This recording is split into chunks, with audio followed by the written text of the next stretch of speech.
শত শত খুনের ঘটনা থেকে এক ব্যতিক্রমধর্মী খুনের গল্প এসেছে চৌকস পুলিশ কর্মকর্তা ও মিশন এক্সট্রিম ব্ল্যাক ওয়্যার খ্যাত নির্মাতা সানি সানোয়ারের নতুন সিনেমা এশা মার্ডার কর্মফলে।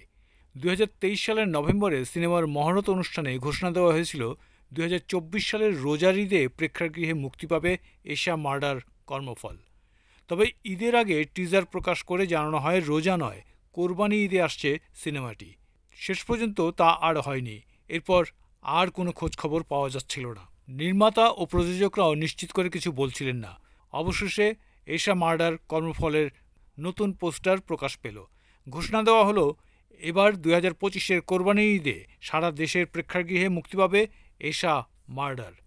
এশা মার্ডার সিনেমার টিজারে দেখা যায় একই জেলার খুন ধর্ষণের শিকার হয় অর্চনা গোপ, জেসমিন টিউলিপ এবং এশা জান্নাত নামের 3 জন মেয়ে। 3টি খুনই হয়েছে 14 ফেব্রুয়ারি অর্থাৎ ভালোবাসা দিবসের পর। কে সে নৃশংস খুনি? ধর্ষকই বা কে?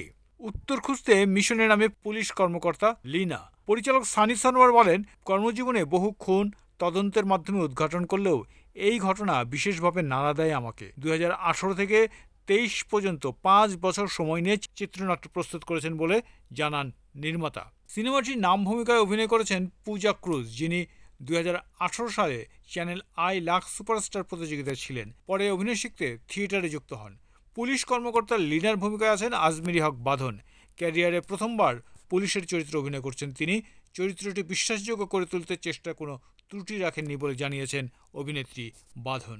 সিনেমাটিতে আরও অভিনয় করেছেন মিশা সওদাগর, শ্রুতিজামান সেলিম, সুমিত সেনগুপ্ত, শতাব্দী ওয়াদুদ, এজাজ আহমেদ, মাজনুন মিজান। সিনেমা সংশ্লিষ্টরা জানান এটি পুরোপুরি বাণিজ্যিক ধাঁচের সিনেমা। খুনের রহস্যের মধ্যেও ভরপুর বিনোদনে থাকবে একাধিক গান।